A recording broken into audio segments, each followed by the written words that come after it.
एक अनोखी प्रेम कहानी। एक बार की बात है, राजेश अपनी पत्नी रानी के साथ रहता था। रानी बेहद खूबसूरत थी और हर कोई उसकी खूबसूरती की प्रशंसा किया करता था। यह देखकर रानी को गर्व और खुशी महसूस होती थी।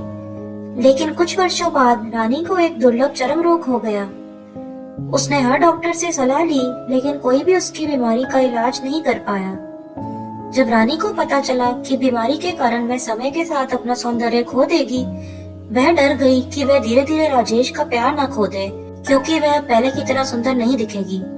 राजेश रोज उसे खुश करने की कोशिश करता था, लेकिन वह हमेशा उदास रहती थी और राजेश के सामने आने से भी कतराती थी। फिर एक दिन एक सड़क दुर्घटना में राजेश ने अपनी दोनों आंखों की रोशनी खो दी। रानी को बहुत बुरा लगा, लेकिन समय के साथ वे दोनों सामान्य जीवन जीना सीख गए। वह अब राजेश के सामने आने से नहीं कतराती थी और हर काम में उसकी मदद करती थी।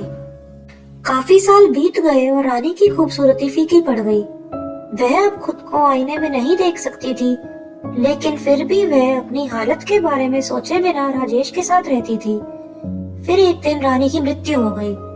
राजेश रानी से बेहद प्यार करता था और उसके जाने के बाद काफी उदास रहने लगा। एक दिन एक पुराना मित्र उससे मिलने आया और बातों बातों में बोला, राजेश, तुम अब अकेले कैसे रह पाओगे? इतने सालों तक तो रानी तुम्हारे साथ थी और हर काम में तुम्हारी मदद करती थी, लेकिन अब क्या तुम बिना किसी की मदद के चल फिर भी पाओगे? राजेश ने जवाब दिया, मेरे दोस्त, मैं अंधा नहीं हूँ। मैंने सिर्फ अंधा होने का नाटक किया, क्योंकि अगर रानी को पता होता कि मैं उसे इतनी खराब स्थिति में देख सकता हूँ, तो वह और भी ज्यादा दर्द महसूस करती। वह पहले से ही बहुत दर्द में थी और मैं उसकी परेशानी और नहीं बढ़ाना चाहता था। वह बहुत अच्छी इंसान थी और मैं बस यही चाहता था कि वह हमेशा खुश रहे। दोस्तों, कहानी कैसी लगी ये कमेंट्स में लिखकर जरूर बताएं और चैनल पे अगर नए हैं तो सब्सक्राइब करना ना भूलें। धन्यवाद।